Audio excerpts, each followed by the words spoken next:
Class 8 growth of nationalism. राष्ट्रवाद की भावना का विकास। In the middle of the 18th century, European countries were under the monarchical system in which the king was the ultimate authority.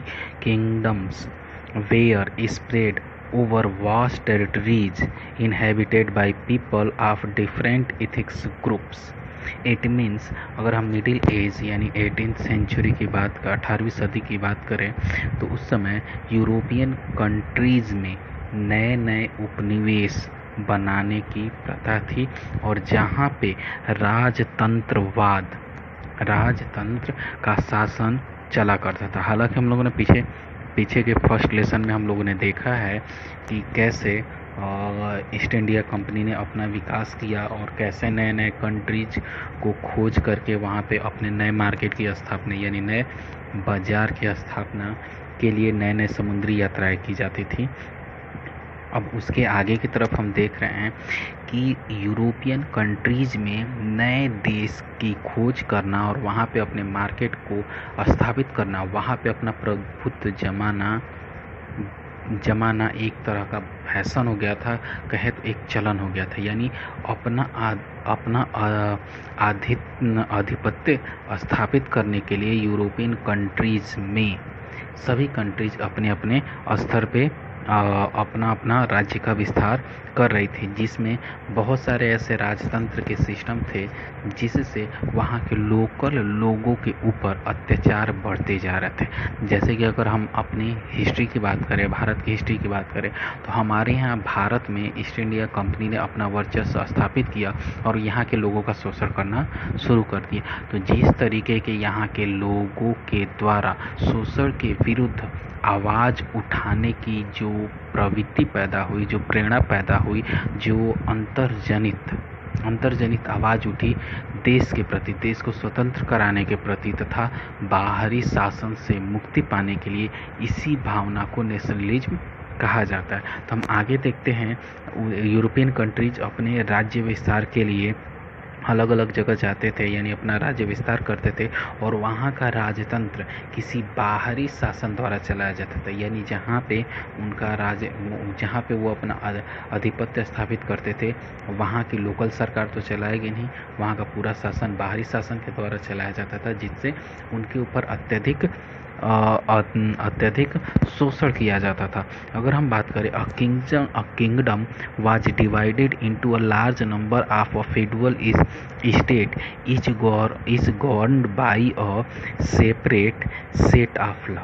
यानी अलग अलग एक शासन था। अगर हम ईस्ट इंडिया यानी ब्रिटिश कंपनी की बात करें तो ब्रिटिश कंपनी ने पूरे विश्व में अलग अलग जगह अपने अपने उपनिवेश स्थापित कर लिए थे, यानी अपना मार्केट, अपना बाजार स्थापित कर लिया था। लेकिन यह बाजार ब्रिटिश के राजतंत्र द्वारा न चल के उनके द्वारा हायरार्की सिस्टम में नियुक्त किए गए पदाधिकारियों द्वारा चलाया जाता था। Thus are also a large number of custom duties to be paid within a kingdom at the various point। यानी इस तरीके से अलग अलग स्तर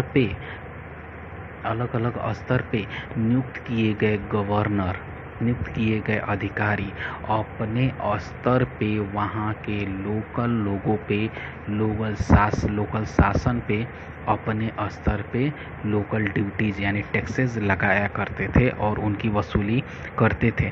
this was economically harmed and affected the smooth running of trade, जिसके वजह से अलग अलग स्तर पे लगाए जाने वाले कर से किसी भी जगह की जो राजतंत्रीय व्यवस्था थी, इकोनॉमिकल व्यवस्था थी, उसके ऊपर दुष्प्रभाव हो रहा था। यानी जैसे अगर हम बात करें, अलग अलग गवर्नर यानी अलग अलग पदाधिकारियों द्वारा अपनी तरह से स्वच्छंद होके शोषण किया जाना, टैक्स का प्रत्यारोपण करना लोगों के ऊपर भारी पड़ता जा रहा था। जैसे अगर कोई व्यापार करने जा रहा है तो उसके ऊपर बहुत सारे टैक्सेस लगा दो तो वह व्यापार नहीं कर पाएगी। यानी इस तरीके से व्यापार स्वतंत्रता और राजनीतिक तंत्र पे दुष्प्रभाव हो रहा था। The rich merchant class now demanded the removal of such barriers and wanted the establishment of a nation state with a uniform set of law। यानी उस समय के जो बड़े व्यापारी थे, जब ऐसे अलग अलग स्तर पे अलग अलग तरह के राजतंत्रीय व्यवस्था में अलग अलग करारोपण किया जा रहा था, जो जैसा अधिकारी आता था वो अपने अनुसार नियम बदल के कर को बढ़ा दे रहा था या फिर कर ख़त्म कर दे रहा था या फिर अत्यधिक नए कर लगा दे रहा था। उससे बचने के लिए उस समय के जितने भी बड़े बड़े व्यापारी थे, लोकल व्यापारी थे, उनके अंदर विद्रोह की भावना पनपने लगी और उन्होंने यह सोचा कि हमको एक ऐसे स्टेट की स्थापना करनी चाहिए जहाँ पे केवल एक तरह का नियम हो और एक तरह का करारोपण हो, यानी जो संवैधानिक रूप से हो, जिसको कोई भी गवर्नर या फिर कोई भी अधिकारी आके अपनी इच्छा अनुसार बदल नहीं सकता। फॉर द एग्जाम्पल, हमारे राज्य व्यवस्था तंत्र में हमारे पुराने समय में अगर हिस्ट्री में बात करें तो अलग अलग छोटे छोटे राज्यों में छोटे छोटे राज्य हुआ करते थे और उनके अलग अलग राजा हुआ करते थे जो स्वतंत्र रूप से काम करते थे। लेकिन जब कोई बड़ा राजा किसी दूसरे राज्य पर आक्रमण करके उस पर अपना आधिपत्य स्थापित कर लेता था तो वह अपने नए नियम लगा देता था। अब अगर वह अच्छा राजा होगा तो वो अच्छी तरह से शासन व्यवस्था करेगा और बुरा राजा होगा तो जिस राज्य पे उसने आक्रमण किया है वहाँ का शोषण करेगा।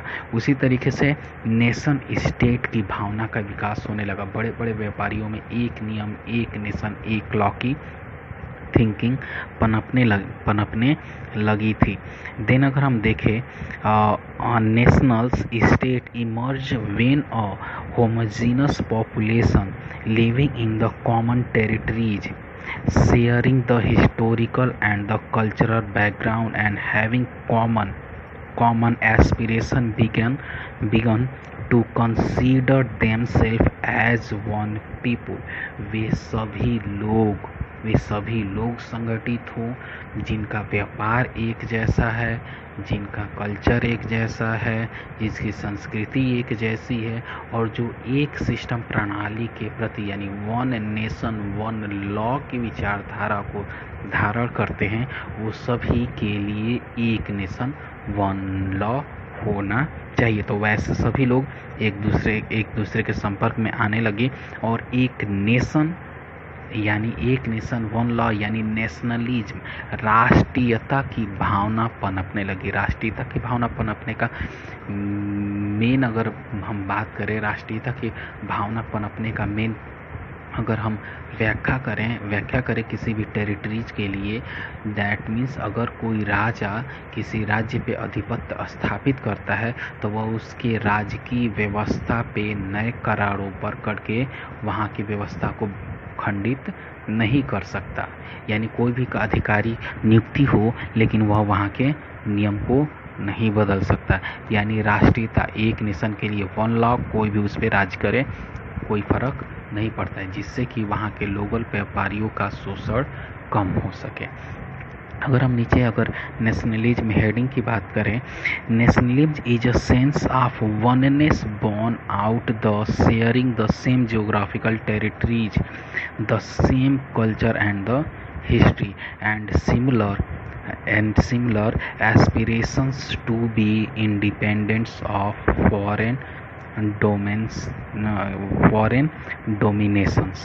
नेशनलिज्म वह एक तरह की भावना थी जो एक जियोग्राफिकल यानी एक भूभाग पे जन्मे सभी लोग जो एक राजतंत्र में समान कल्चर, समान हिस्ट्री से बिलोंग करते हैं और सभी के अंदर एक तरह के सम्मान यानी राष्ट्र हित की भावना होती थी, उसी भावना को नेशनलिज्म कहा गया। अब नेक्स्ट पैराग्राफ में देखिए, in some countries of Europe progressive kings encourage the feeling of nationalism and own the loyalty of the people। European countries में कुछ ऐसे भी देश थे जिन्होंने नेशनलिज्म की भावना यानी राष्ट्रीयता की भावना का स्वागत किया और उसको अपने देश में लगाया और उसका विकास करने की भी बात कही। These kings learned to share power with the representative of peoples, such as government were called constitutional monarchs। यानी जिन्होंने नेशनलिज्म की भावना का सम्मान किया, यानी जिन राजाओं ने जिस राजकीय व्यवस्था ने नेशनलिज्म यानी राष्ट्रवादी भावना का सम्मान किया, उन्होंने अपनी शक्तियों का विस्तारण यानी शक्तियों का फैलाव इस तरीके से किया जिससे लोकल जनता द्वारा नियुक्त किए गए यानी चुने गए किसी व्यक्ति के पास कुछ अधिकार ट्रांसफ़र कर दिए जाए यानी दे दिए जाए। इससे पहले क्या होता था, जो भी राजा होता था वहीं सर्वोपरि होता था और वहीं जो नियम बनाता था बिना देखे बिना समझे वहीं सब पे लागू हो जाता था और उसका कोई विरोध नहीं करता था। इसके अलावा उसके द्वारा जो शासक जो अधिशासी नियुक्त किए जाते थे वो और करारोपण किया करते थे।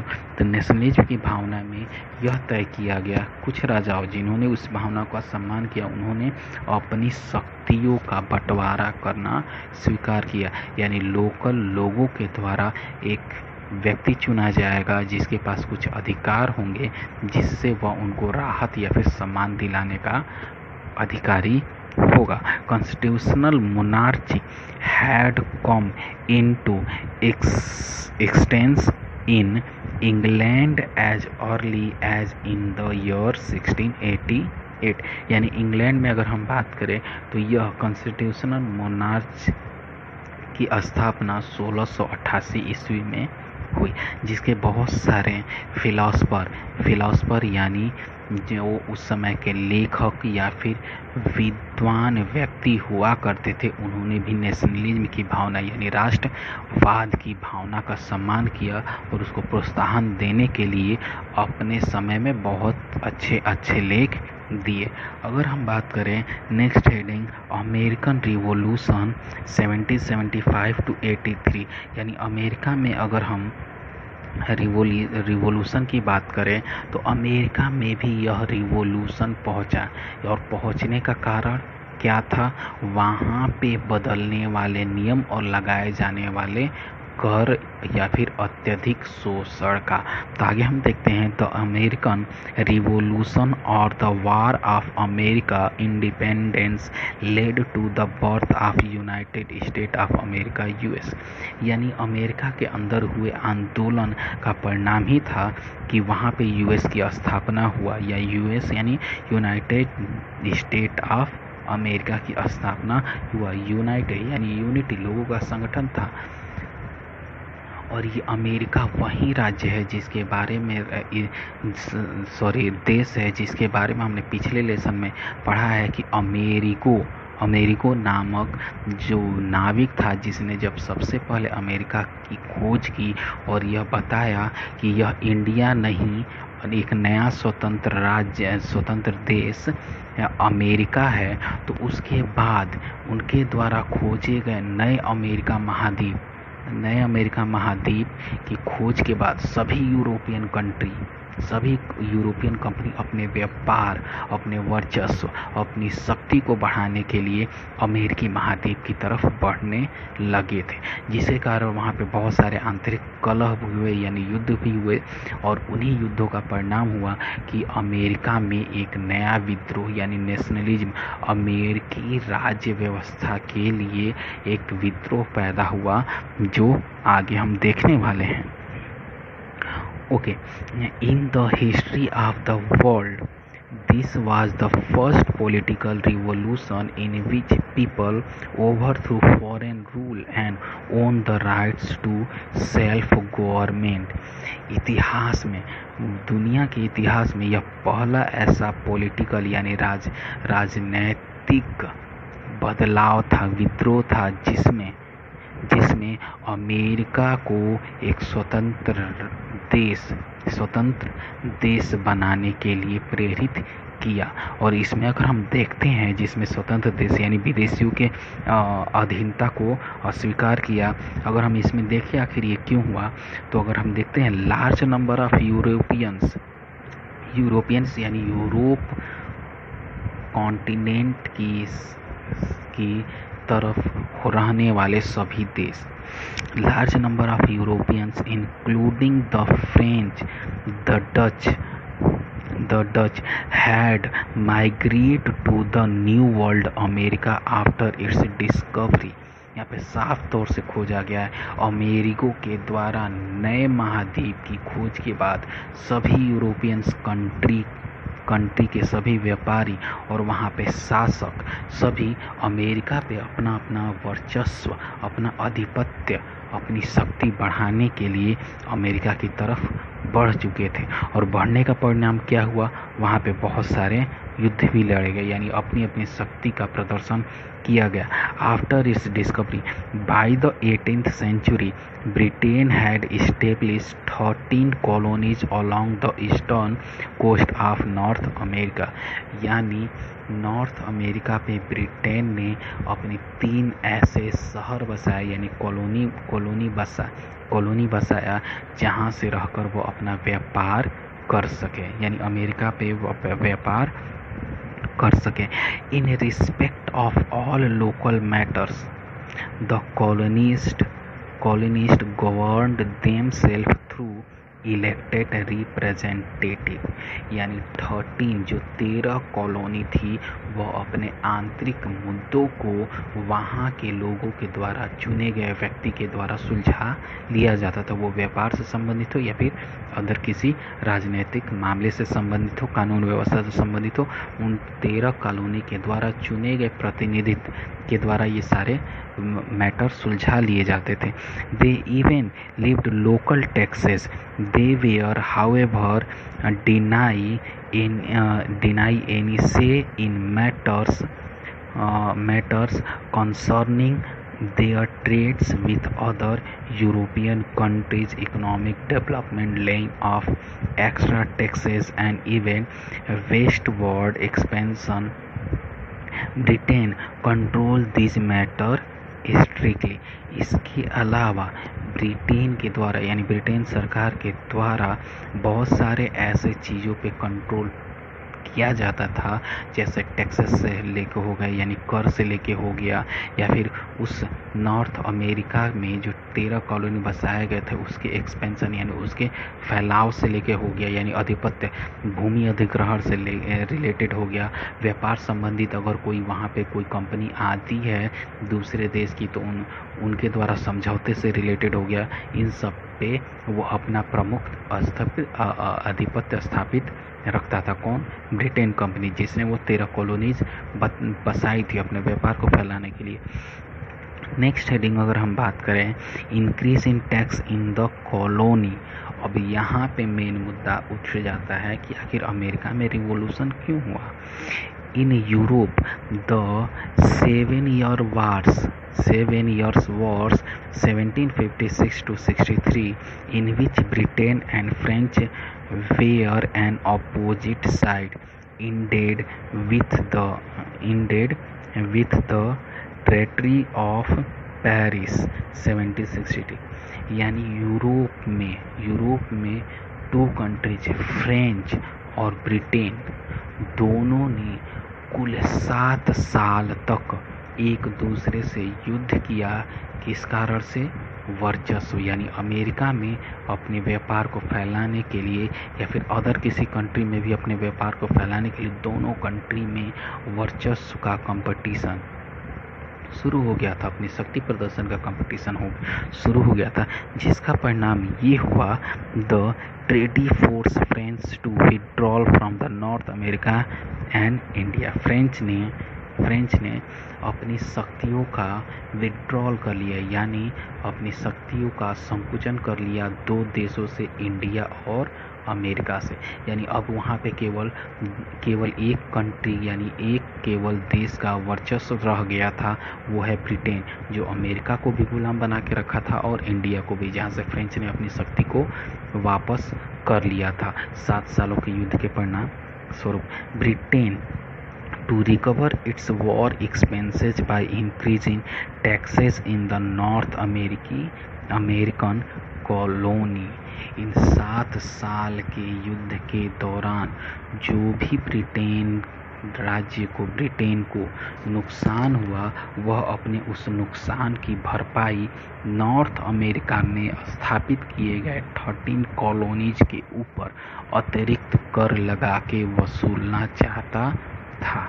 इंडिया में भी उसने भी बहुत सारे कर लगाए, जिसका विरोध किया गया, लेकिन यहाँ पे उस स्तर पे विरोध नहीं हो सका, क्योंकि यहाँ पे फूटवादी लोग थे। अमेरिका में जब इन 13 कॉलोनीज पे ब्रिटेन ने उस नुकसान की भरपाई के लिए कर लगाया, तो वहाँ पे विद्रोह शुरू हो गया। आगे देखते हैं। इन 1765 Britain pass the stamp act which increase duty on all legal and commercial transaction। Britain ने 1765 में एक ऐसा कानून पारित कर दिया, जिस कानून को स्टैम्प टैक्स के नाम से जानते हैं। यानी कोई भी व्यक्ति अगर सरकार से व्यापार करने जाता है, यानी व्यापार के लिए नए लाइसेंस लेने जाता है, या फिर किसी भी तरह का इंटरनेशनल या फिर लोकल व्यापार करता है या फिर कोई भी लीगल एक्टिविटीज़ करती है, तो सरकार को उसको टैक्स देना पड़ेगा। सपोज डैट अगर कोई अपनी दुकान खोलना चाहता है या फिर कहीं बाहर जाके व्यापार करना चाहता है, तो उसको एक रजिस्ट्रेशन कराना पड़ेगा, सरकार से प्रमाण पत्र प्राप्त करना पड़ेगा, तो उसके ऊपर अतिरिक्त कर लगा दिया गया, यानी एक्स्ट्रा पैसा लिया जाएगा। इसके अलावा अगर कोई कोर्ट में जाता है या फिर कोई भी सरकारी सुविधा लेना चाहता है, तो उसके लिए भी क्या करेगा, अतिरिक्त कर देगा। The colonist demanded representation in the British Parliament before any tax could be imposed on them। अमेरिकी कॉलोनी ने ब्रिटिश के पार्लियामेंट में यह प्रस्ताव भेजा कि उनके ऊपर कोई भी अतिरिक्त कर न लगाया जाए। दे क्वाइंड द स्लोगन, उन्होंने एक स्लोगन बनाया, यानी अमेरिकी लोगों ने जब प्रस्ताव भेजा तो उसका एक मुद्दा था, उस मुद्दे को उन्होंने व्यक्त किया था, नो टैक्सेशन विदाउट रिप्रेजेंटेशन, यानी बिना किसी सुविधा के हम कोई भी कर नहीं देने वाले। अगर आप मुझे अतिरिक्त सुविधाएं प्रदान करते हैं, अतिरिक्त फैसिलिटी देते हैं, तो हम उसके लिए आपको पे करेंगे, लेकिन पुरानी सुविधा हो और उस पर अतिरिक्त कर, अत्यधिक पैसा आप वसूले, ये कतई बर्दाश्त नहीं होगा। देन दिया है इन 1767 Britain impose new taxes on consumer goods like tea, paper, glasses and paint which were import into the colonies. यानी 1767 में ब्रिटिश कंपनी ने दोबारा एक और टैक्स लगा दिया, जिसको कंज्यूमर गुड्स के ऊपर लगाया गया। यानी लोगों के द्वारा मंगाई जाने वाली जितनी भी ज़रूरी चीज़ें थी, जैसे पेपर हो गया, पेपर यानी राइटिंग पेपर हो गया, ग्लास हो गया, कांच का सामान हो गया, पेंट हो गया, ऐसे बहुत सारे आइटमों पे उसने कस्टम ड्यूटी लगा दिया, अतिरिक्त कस्टम ड्यूटी लगा दिया, जिससे वो चीज़ें मंगानी मुश्किल हो गई या फिर लोगों की पहुंच से बाहर हो गई।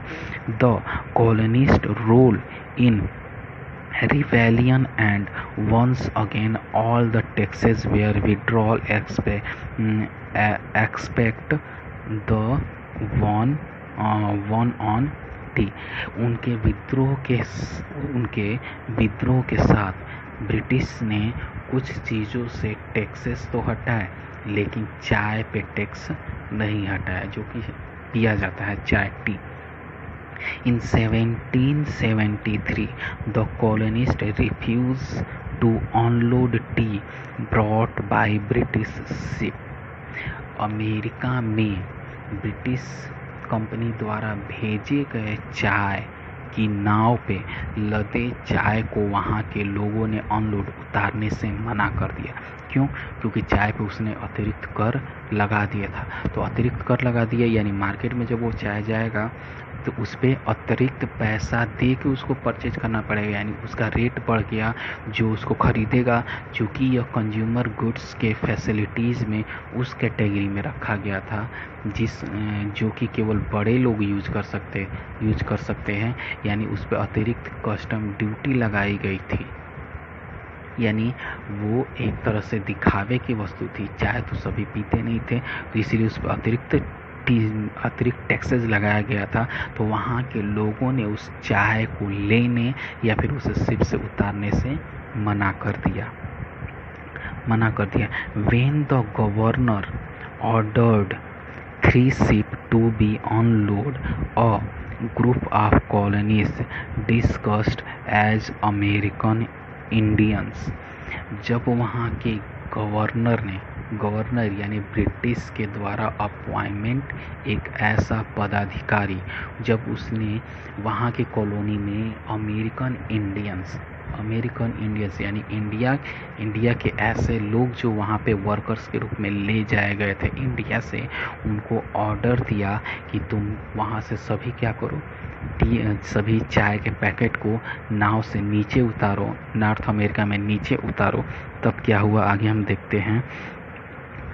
boarded the ship and threw the craft boarded the ships and threw the crates of tea into the sea। उन्होंने क्या किया, वो सभी चाय के पैकेट उतार के समुद्र में ही फेंकना शुरू कर दिया।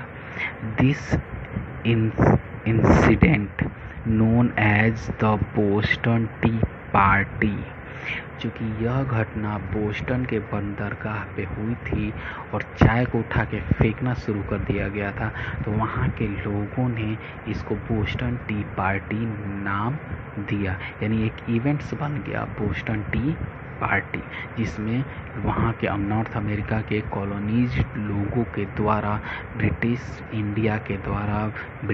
देश से भेजे गए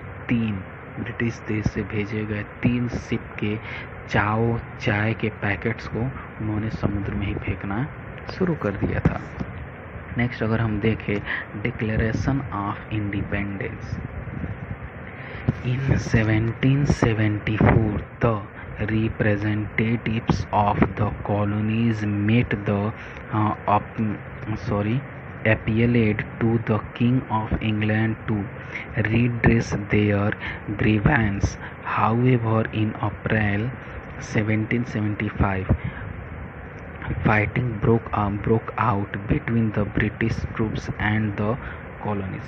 हालांकि वहाँ के रिप्रेजेंटेटिव यानी जो वहाँ के नियुक्त किए गए सदस्य थे, उनके द्वारा ब्रिटिश कंपनी के अधिकारियों के द्वारा बातचीत के द्वारा अप्रैल 75 में यह संघर्ष रुक गया यानी समझौता हो गया। Then George Washington was imposed commander of the American force. George Washington को वहाँ का कमांडर के नियुक्त किया गया। In August 75 Britain declared a state of rebellion in America.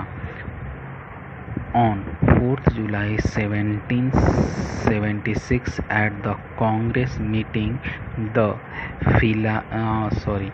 Philadelphia, the settlers of the 13 colonies adopted the Declaration of Independence written by Thomas Jefferson.